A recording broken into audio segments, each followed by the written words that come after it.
of the current review. And like I said earlier, I introduced myself, and you all know me, and it's Tebogo Kotsi. And my colleague Thamsanqa was not here. And what we've been talking about the State of the Province address that took place last week, where Premier Mxolisi Dukwana was delivering the plans for 2024-2025 for the Free State Province. And we've been getting different views from different political parties, and just to give us the opinion in terms of how they found the state of the province, and what pointers did they pick out, and what they are happy with and what they are not happy with. And currently we've got the provincial secretary for the Economic Freedom Front, known as the EFF, Maret Beret. Fighters. And we'll be talking to Bosanku Msimanga, who's our he's not new in this channel. He's a familiar face, and I think he's becoming part and parcel of the blompoto in the room, or the room divider in the room. Mr. Busangu, how are you, sir?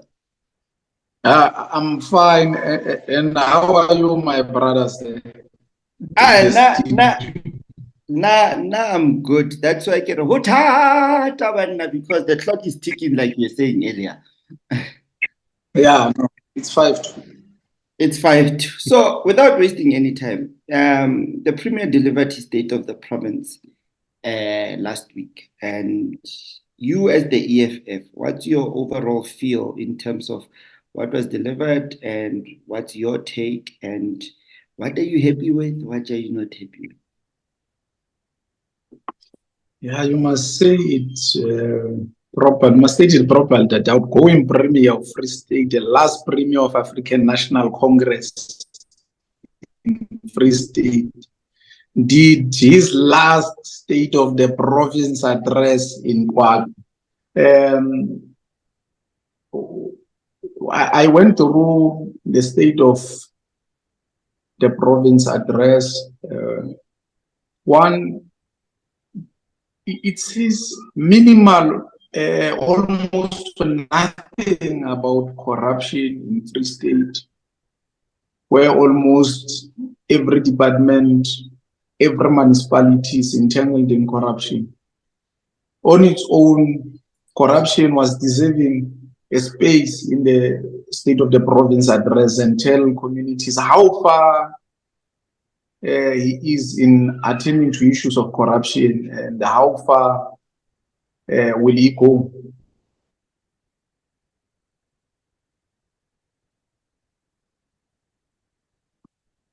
Mr. Msimanga just froze. And I think we've got connection issues, but we'll see if our technical crew can get him back. But like we were saying, we're having a conversation with Mr. Msimanga, who's the provincial secretary for EFF. And yeah, and he was getting into how the EFF was reacting to the state of the province. He touched on the issues of corruption just before he froze, whereby he mentioned that the premier didn't mention anything about. I'm not sure I'm still on. Yeah. And now you are back on. If you can change to landscape, because Otlahole upside down, sideways actually.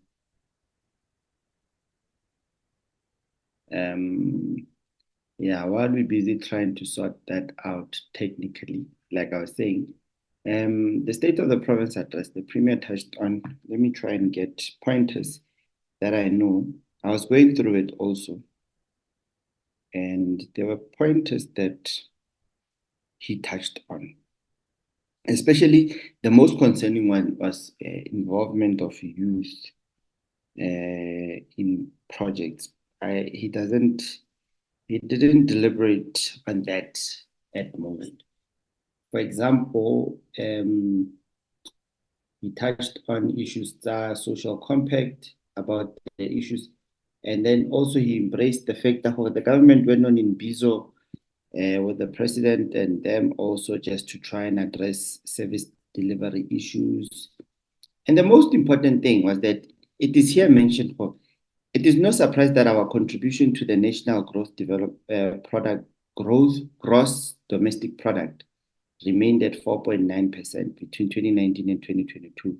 And the same period, the provincial economic growth recovered from 0.1 to to 1.5%. But, you know, sometimes I tend to ask myself, where do government get these stats from? Because you'll be reading something. Okay, the economy has grown by 1.5%. But you look at the current situation in around the Free State, for example, and you're like, but everything is declining. Like currently where I am in Bloemfontein, businesses are closing down, shops are closed down. What's this? I saw the other day I was driving past the shopping center in the north, and butcheries are closing down. People are losing their jobs. And there's so many people that are being at home. You see people carrying brown envelopes, looking for jobs, trying to submit CVs and all that. But where we are saying the economy is growing by 1.5%. Come on, guys. That's why sometimes I don't know where we get these stats from.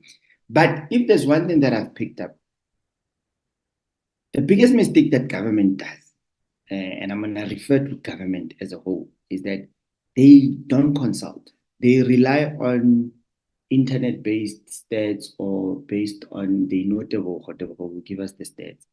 And I'm talking from experience. They never on the ground to actually say, how do we consult on this one? Right? These are basic things that needs to be taken care of. Like you need to consult and you need to get things to be done. I'm here, my brother. No, Mr. Bosanku is back. If you can just turn on your camera, because I can see. There we go. No, even the location change is better. Yeah. So as you were saying, you were touching on issues the corruption. For the premier failed to highlight issues of corruption. I'm saying you have municipalities such as Maluda, where 7 billion is on fruitless, wasteful, and irregular expenditure. Where you have no, they are just plain, they do as they wish. I'll make an example. You have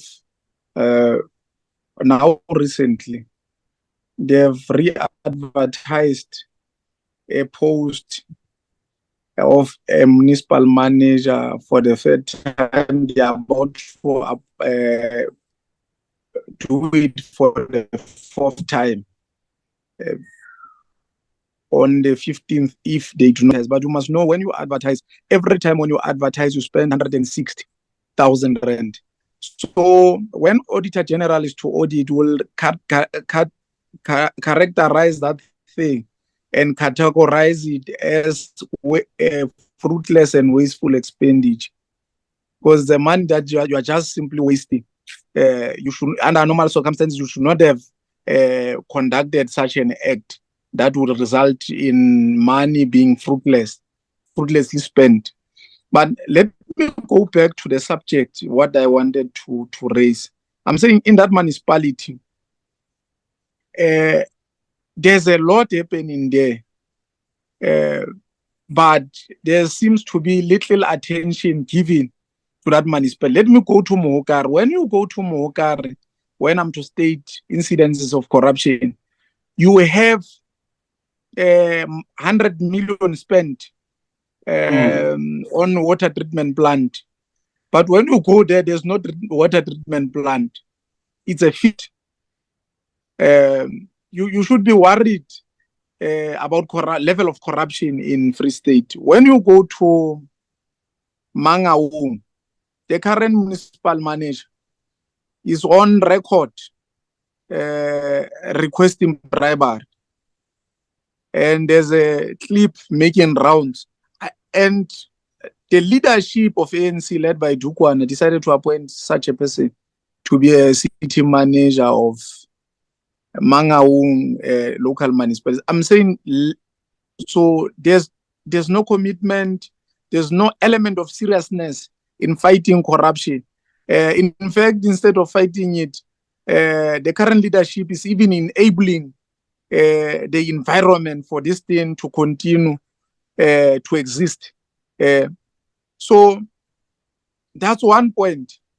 Second point is that the current government is hopeless as far as creating jobs is concerned.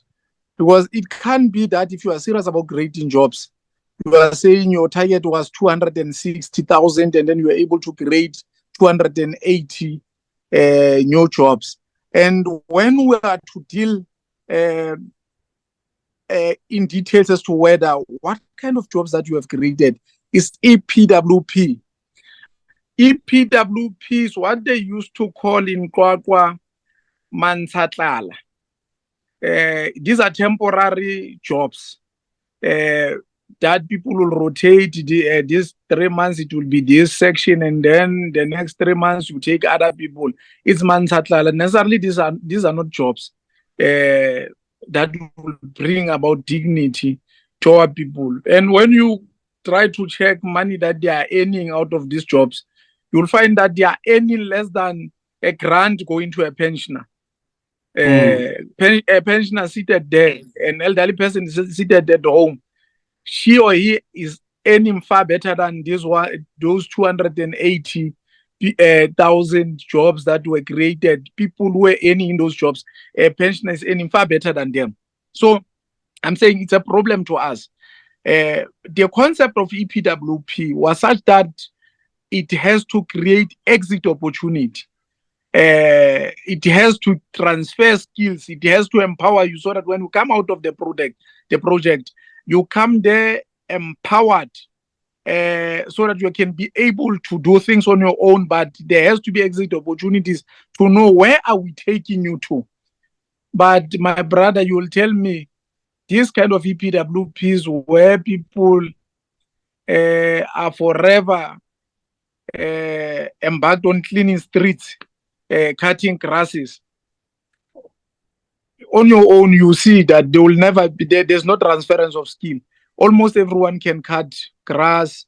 We can use a broom and clean streets. So everyone can do that thing. There's no need to transfer anyone a skill to use a broom and clean the street and sweep the street. So it's a problem. It's a very serious challenge. You can't say I've empowered people to sweep the streets now.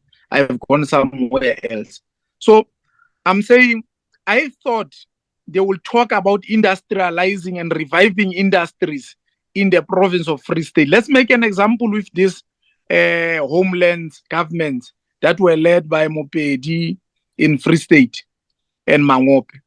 When you go to Kwakwa, people of Kwakwa, everyone, because you find some of the factories which were located in Kwakwa now in Vereeniging, others are in Lesotho.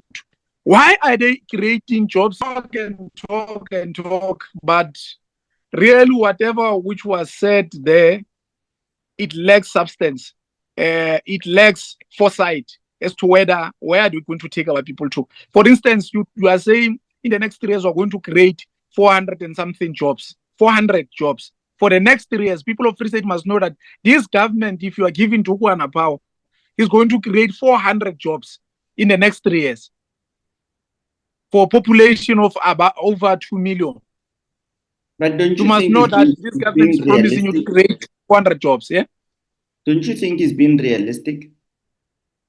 No, it's not being realistic. It's lack of foresight. Let me make an example. There's no house which is not using Vaslab. Even if you can say this person is the most poorest person in this province, he has a Vaslab. Why are we not having factories that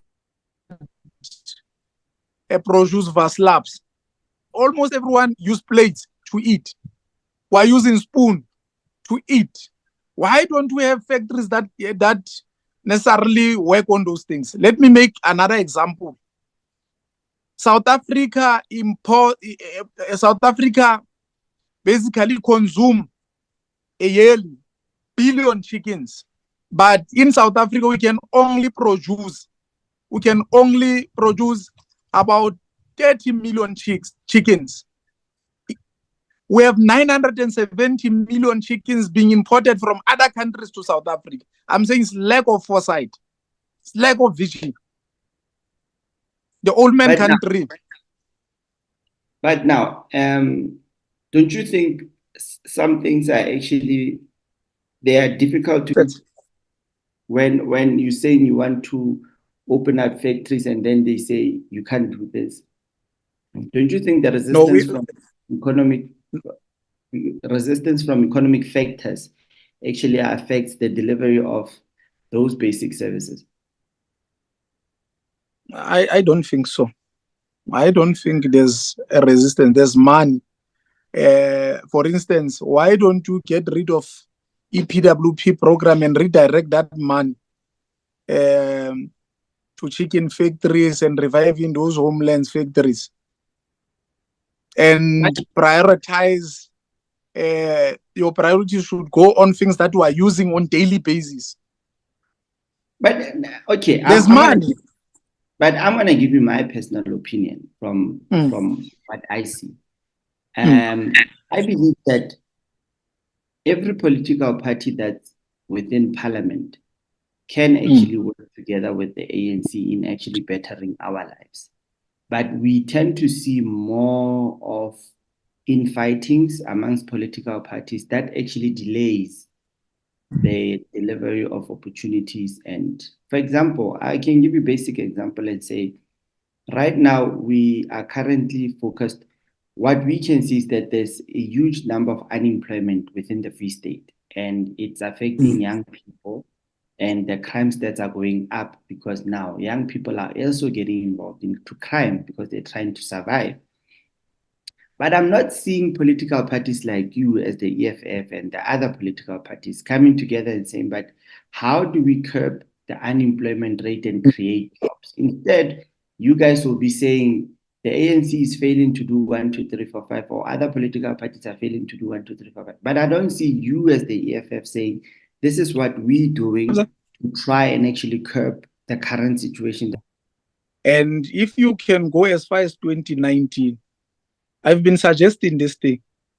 EFF has been suggesting this thing to say, look on things that we are using on daily basis, direct money there to create jobs. That's what we have been saying. Unfortunately, our opposition party, we are not giving government. A government of the day is African National Congress. We can only suggest and criticize, and will help where we are able to help. But it's not true that in all these things, EFF is just watching and then ours just to criticize.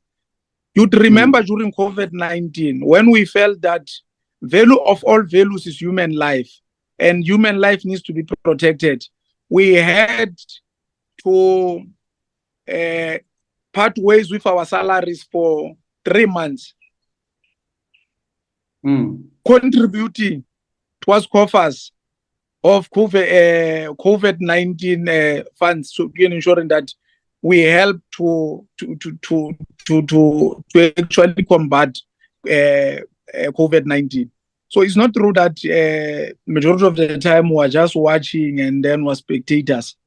There are a number of suggestions that we've been saying that please, government of Free State, do 1, 2, 3, 4. For example, around the issue of Bloemfontein Celtics and Free State Stars, we suggested to say, Comrade Premier, what is possible here? We found necessary cracking your head. You are buying cars from Toyota. All departments are buying cars from Toyota. Your municipalities buying cars. Your municipalities, by the way, are municipalities of the ANC, almost all of them except Mitzimao, are buying cars from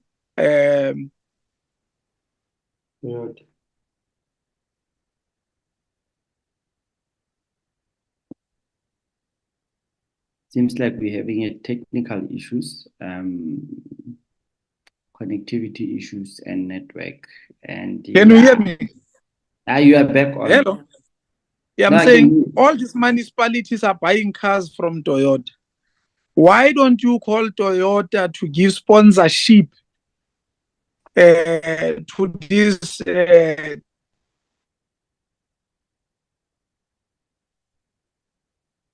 It seems like network is starting to show us flames again. Mr. Bosanku, if you can hear me now, please turn your camera around because sideways, and for a person to see you, they have to tilt their head. But it seems like the mention of buying cars at a dealership decides to freeze this conversation. And you know, I have a different take. I've been reading part and parcel of while we wait for our technical crew to sort the technical issues out. But what I can tell you is that unemployment rate in the Free State is actually getting to a point where it's affecting majority of people mentally. There's a series of issues that are affected by financial issues and situations at home. There was a young girl that I was talking to the other day. She's working.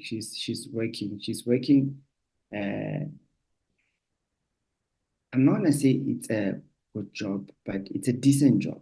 It doesn't pay her much, but the little that she gets helps a lot. And she was saying she's starting to graduate because she wants to go and work in the aviation industry.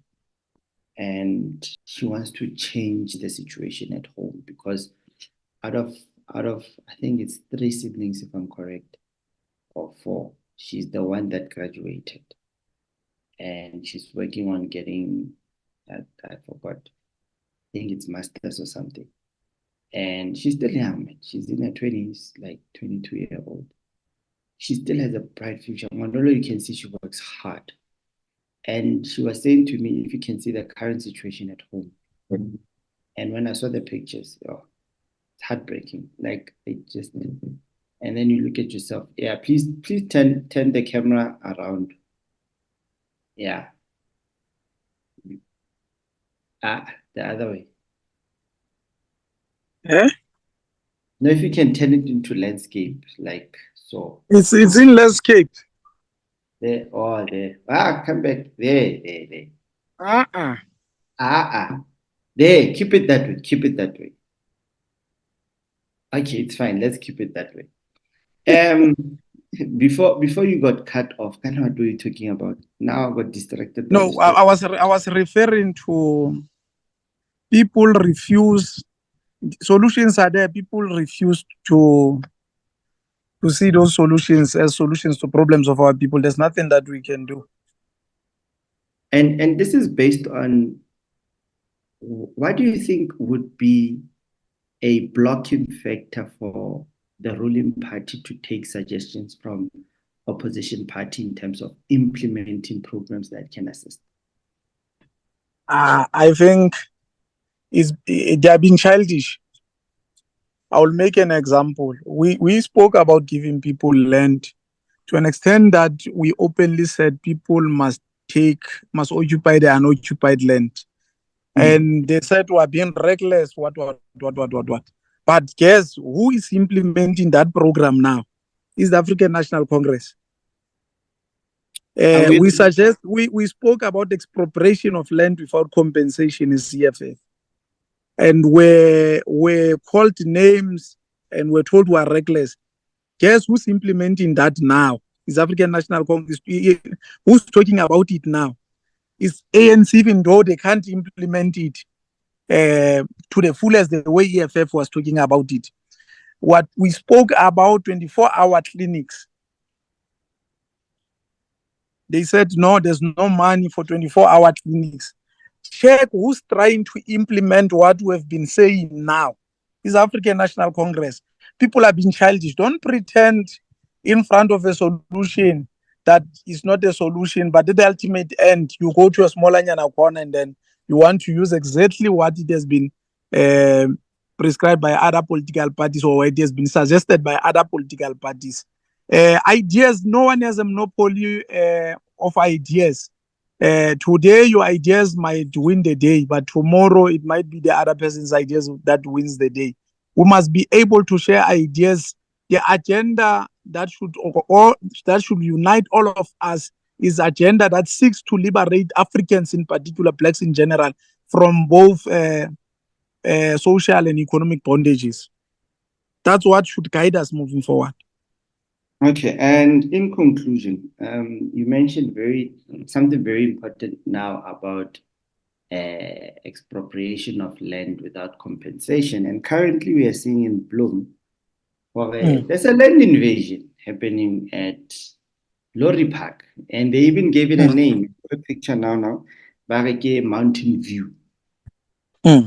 What's your take on that situation? Or what in your own, what is going on there? Because we've seen people rushing in Kamikuku. No, I told you it's 5-2. And you were getting, I think you're too slow to get where am I going. ANC, their internal polls are telling them that they are at 42% in Free State. The internal polls are saying they're at 42%. Ipsos is saying they're at 42%. Chances are that ANC is losing power. So when you lose power, you will see a last kick of a dying horse. This process has been initiated by councillors of the African National Congress, the 4 of them. There's court interdict. There's court order, not court interdict. There's court order to that effect to say whatever is happening there, Lorry Park, it must stop. It's not stopping. Police are not enforcing the law. You know why? It's because the ANC is about to lose power. Cadres of the ANC who are deployed by ANC, they must put the interest of the organization before any other interest. So that should be the understanding there. But we are very clear. If there's a space like that space, we'll continue to encourage our people to occupy the unoccupied land. It's not only in Lorry Park. If you don't know, the provincial secretary of ANC has addressed people in Clarence saying they must occupy the unoccupied land. And that's what we have been saying as EFF. So if they are saying people must occupy the unoccupied land, we are saying they must exactly do that. They must occupy the unoccupied land because our people have been waiting for years. We're told that 30% of land will be distributed in 2014. Less than 10% has been distributed as we speak. So if we are to take this approach, it will need us to take more than 100 years to distribute necessary land, about 30% of land or so. So for us to really transform, we need to come with laws. And if laws are not there to expropriate land without compensation, we must force the government of the day to expropriate land without compensation by occupying the unoccupied land. So the revolution, even if ANC for opportunistic reasons giving people land, the revolution on its own will lead itself and no one will stop it. People will go and take land like nobody's business. But we're encouraging our people to take land. And we're unapologetic about that. We have been saying that as the EFF since our formation. We exist to ensure that our people do get land. Without them getting land, then our existence is irrelevant. Okay. Mr. Bosanku, let me not keep you long. We will definitely have you back and get into the 5-2 message that you keep on raising. And thank you very much, Ababui.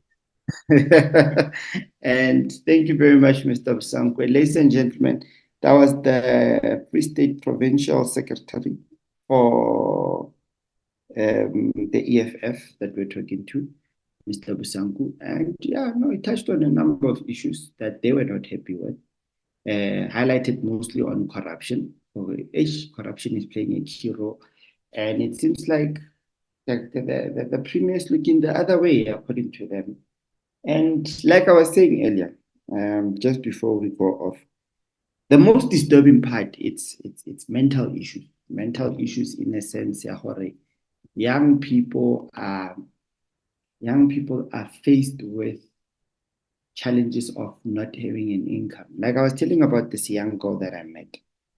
So she showed me pictures of a current home situation. I'm not gonna tell you how it looks like, but if you stay in the township and you have a roof over your head, whether it's a 4-room or a five-roomed house, and there's 2 bedrooms, and you are comfortable, you've got a kitchen, you've got a toilet inside your house, just know that you are privileged. And the saddest thing, you look at this young girl, 21 years, 22 years old, young, beautiful, and you're asking yourself, now you find young girls literally selling themselves to these older men just to try and live a better life.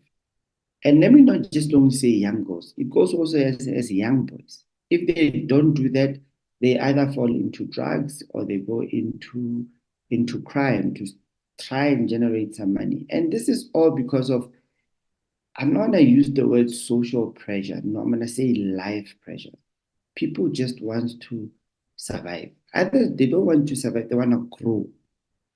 And it's something that I wish I wish I could have a conversation with the executive about this, to say, you as the executive, you are privileged. You've got benefits, you've got car allowances, you've got cell phone allowances, even food allowances, travel allowances.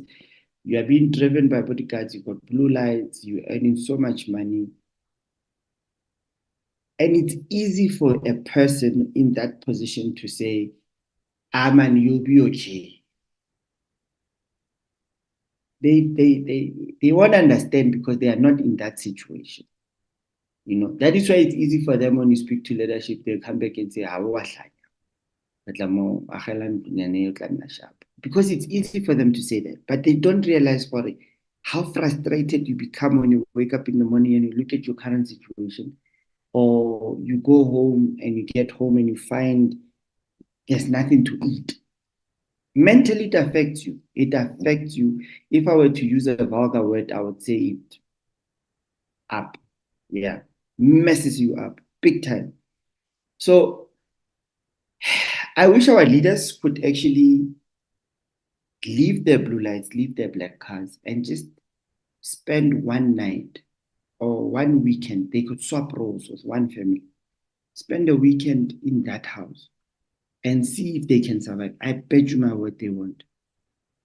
But the way people talk, how do these people survive each and every single day and still wake up, look clean, look fresh, when hustle for that little penny to survive? So ladies and gentlemen, I'm not going to dwell on it, but what I'm going to tell you right now is that currently the economy in South Africa is not pleasant. It's not pleasant for any young person. It's frustrating. And I wish our elders could actually start putting themselves in the young people's shoes. And they must stop saying young people are doing this. Mentally, it's affecting a truckload of them. In the Free State, I know in Mangaung, there's guys that have been coming into Mangaung from outside, from Gauteng, Limpopo, and they all say one thing: you guys are dry. And they leave because they find themselves, there's nothing to do. And what does it do? It kills us as an economy. But ladies and gentlemen, like I say, we'll be getting into another conversation with Os Patricia from I'll tell you now, Action SA. And we'll be touching on the same topic and also about the invasion of land in Lorry Park called Mountain View. I don't know why I'm promoting Mountain View, but that's what they call it. And we'll be getting into that conversation in a few minutes. So stay tuned, don't go too far. And when you come back, we will dwell on it. And like I say, my name is Tebogo, and this is your current review.